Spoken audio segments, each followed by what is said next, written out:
Godwin John ministries வழங்கும் தினம் ஒரு சத்திய வார்த்தை.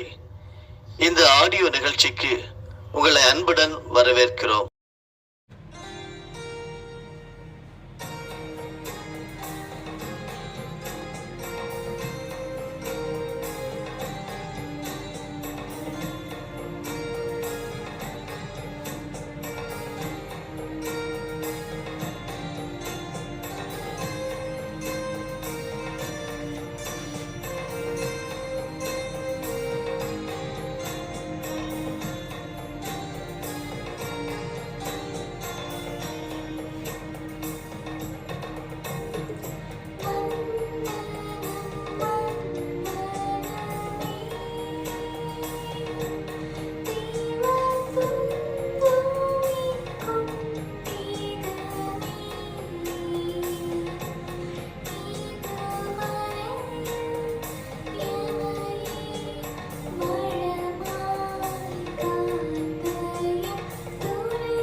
பரலோகத்திற்கும் பூலோகத்திற்கும் தேவனாயிருக்கிற இயேசு கிறிஸ்துவின் பரிசுத்த நாமத்தினாலே உங்களை வாழ்த்துகிறேன், வரவேற்கிறேன்.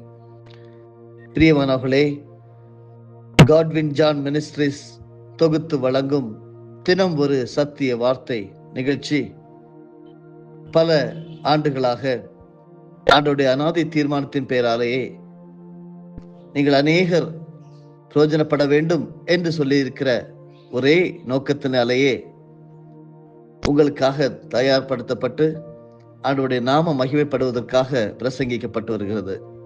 இதற்கு ஒத்துழைப்பு அழைத்துக் கொண்டிருக்கிற உங்கள் ஒவ்வொருவரையும் தேவன் ஆசீர்வதிப்பாராக. கடந்த சில நாட்களாக தேவன் அங்கீகரிக்கும் ஜெபம் என்கிற தலைப்பிலே நாம் கற்று வருகிறோம். பரமண்டலங்களில் இருக்கிற எங்கள் பிதாவே என்கிற ஜெபத்தை முழுவதுமாக நாம் கற்றுக்கொண்டோம். இன்றைக்கு நாம் ஒரு புதிய தலைப்பாக நாமே நேரடியாக ஜெபிக்கலாமே என்கிற அந்த பகுதியை நாம் கற்றுக்கொள்ள இருக்கிறோம். அதற்கு முன்பாக ஜெபம் செய்வோமா?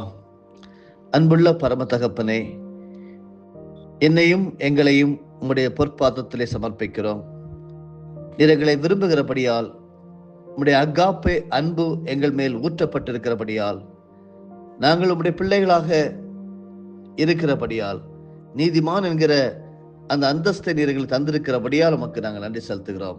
கற்றுத்தர விரும்புகிறீர், கற்றுத்தாங்க ஸ்தோத்திரம். அதை நாங்கள் கேட்டு வாழ்க்கையிலே பயன்பெற்று அநேகருக்கு ஆசீர்வாதமாகவும் உடைய ராஜ்யத்தின் மகிமைக்காகவும் நாங்கள் இந்த உலகத்திலே வாழ உதவி செய்யும்.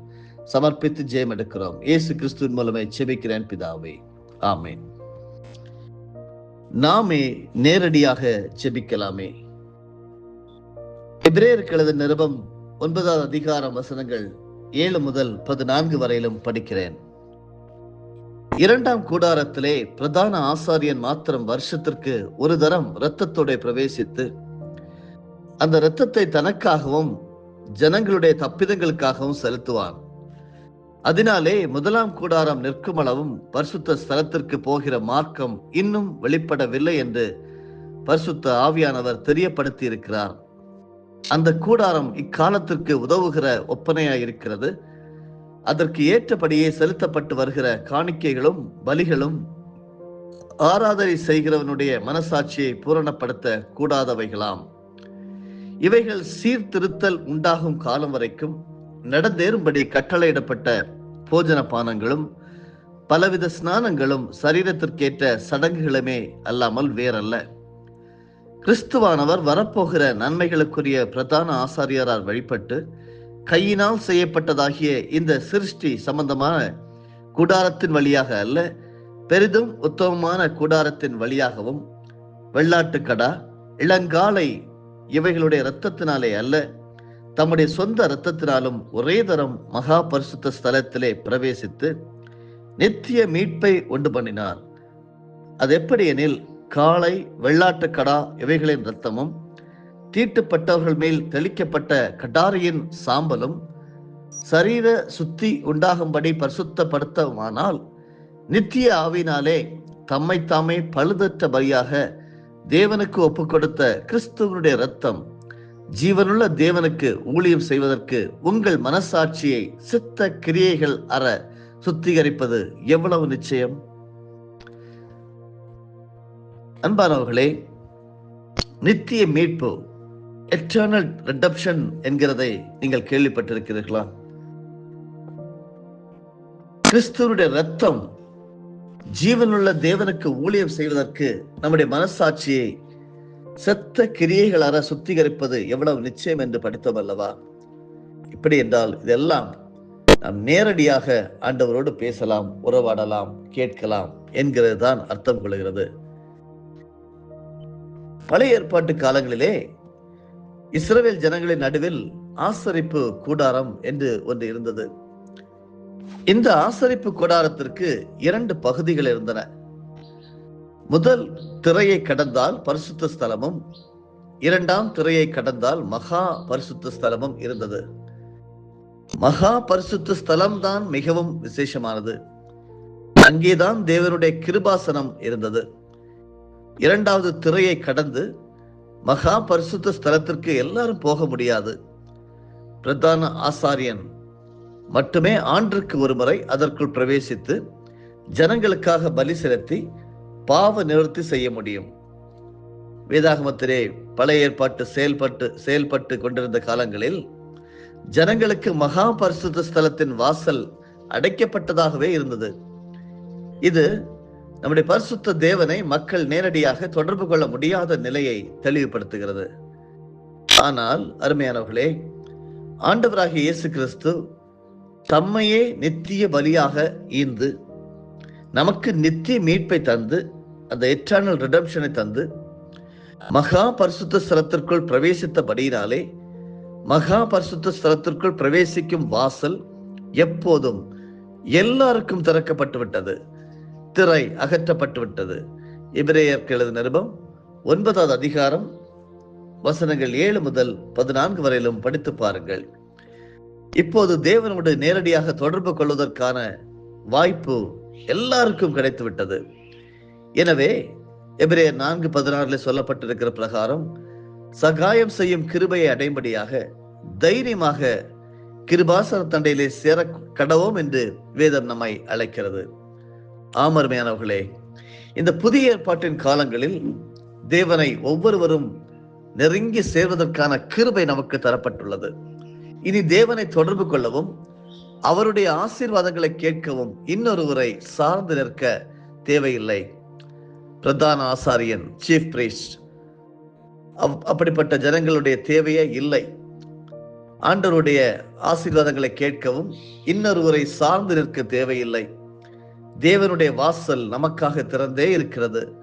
நாம் இயேசு கிறிஸ்துவின் மூலமாக எல்லா உரிமையோடும் அங்கே எனி டைம் எந்த நேரத்திலும் நாம் நுழைய முடியும். ஆனாலும் இந்த திறந்த வாசலை கண்டு கொள்ள முடியாமல் சாத்தான் அநேகருடைய கண்களை திரையிட்டுக் கொண்டே இருக்கின்றான். எனவே தேவனை விசுவாசிக்கின்ற அநேகர் இந்த திறந்த வாசல் வழியாக பிரவேசித்து தேவ கிருபையை தேடுவதற்கு பதிலாக அவர்கள் மனிதர்களின் வாசல்களையே ஓயாமல் தட்டி கொண்டிருக்கின்றனர். அவர்கள் தேவனுடைய திறந்த வாசல் வழியாக பிரவேசிக்க முடியும் என்பதை நன்கு உணராமல் தேவ ஊழியர்களின் வாசல்களையே நாடி செல்கின்றனர். இது தவறா? தவறு இல்லை. ஆனால் பரிசுத்த வேதாகமத்தின் பிரகாரம் இன்று உங்களுக்காகவும் எனக்காகவும் வாசல் திறந்து வைக்கப்பட்டிருக்கிறது. நாம் நேரடியாக ஆண்டவருடைய கிருபாசன தண்டையிலே எந்த நேரமும் வர முடியும் என்றுதான் வேதகம் நமக்கு கற்றுத் தருகிறது. இன்று தாங்களே தேவனை நோக்கி நேரடியாக பார்த்து பேசி நன்மைகளை பெற முடியும் என்று விசுவாசிப்பவர்கள் வெகு சிலரே. தங்களின் சொந்த ஜெபங்களை தேவன் கனப்படுத்தி நன்மைகளை காண செய்வார் என்று நம்புகின்றவர்கள் மிக மிக குறைவானவர்களே. பிரபலமாக அறியப்பட்டிருக்கின்ற ஊழியர்கள் வழியாக தேவ உதவியை நாடுகின்றவர்களே மிகுதியாக உள்ளனர். பிரச்சனைகள், கஷ்டங்கள், சவால்கள், தேவைகள் ஏற்படுகின்ற சூழ்நிலைகளில் எந்த ஊழியரிடம் போய் ஜெபிக்க கேட்கலாம் என்றே ஜனங்கள் எண்ணுகின்றனர். யாருடைய ஜெபத்தால் தாங்கள் ஆசீர்வாதங்களை அடைய முடியும் என்றே அவர்கள் யோசிக்கின்றனர்.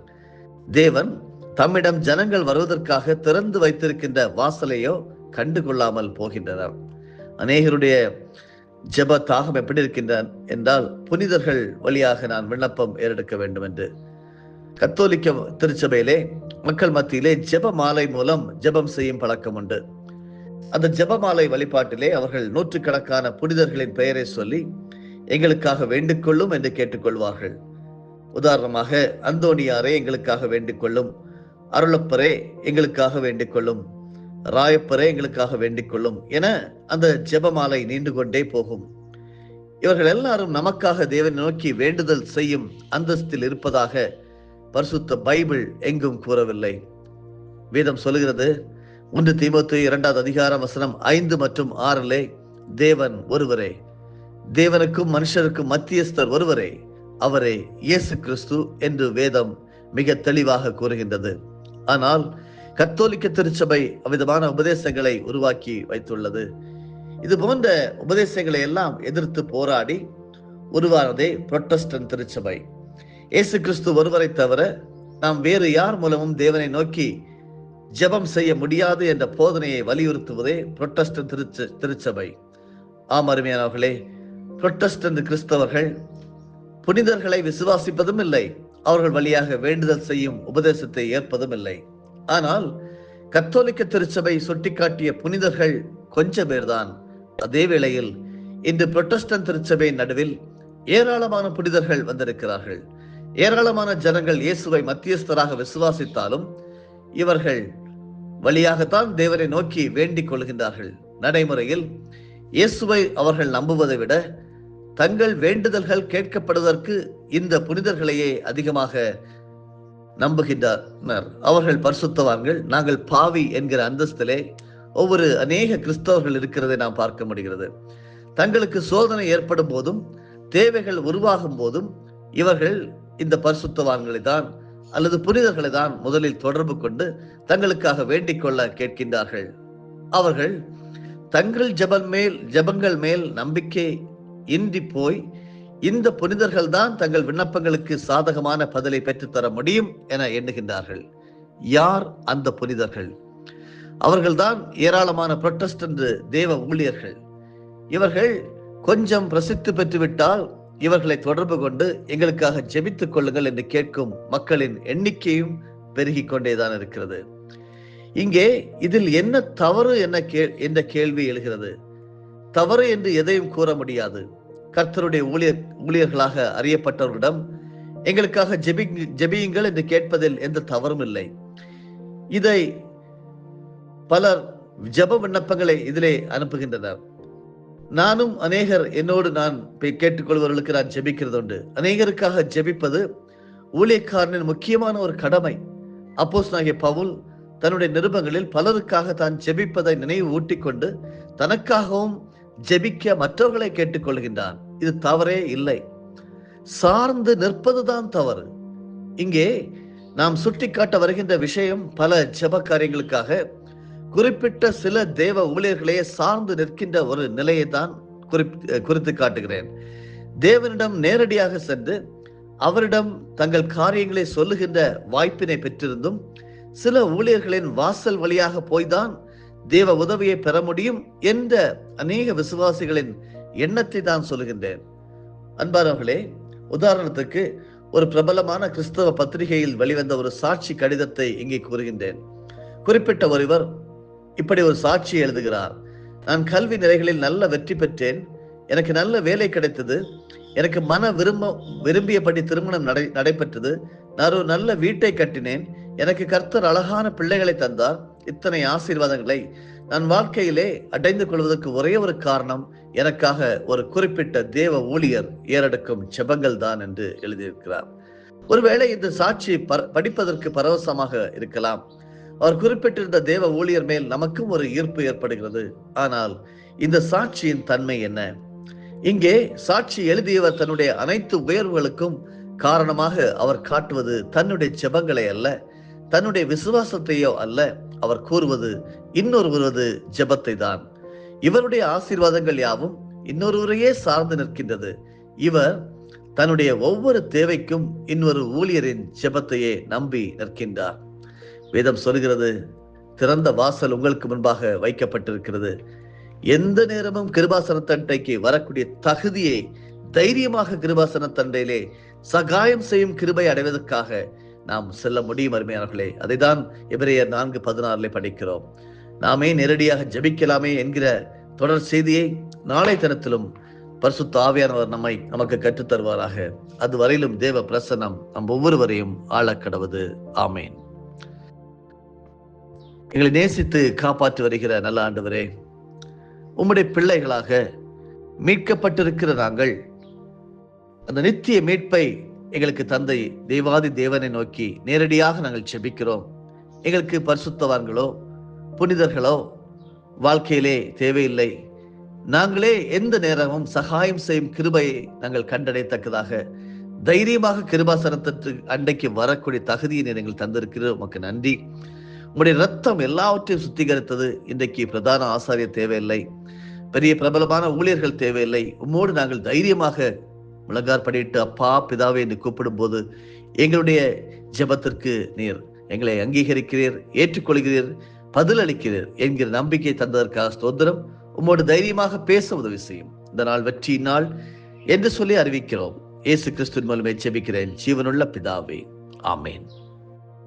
என் ஆத்துமாவே கர்த்தரை ஸ்தோத்தரி, என் முழு உள்ளமே அவருடைய பரிசுத்த நாமத்தை ஸ்தோத்தரி. என் ஆத்துமாவே கர்த்தரை ஸ்தோத்தரி, கர்த்தர் செய்த சகல உபகாரங்களையும் மறவாதே. ஆமேன்.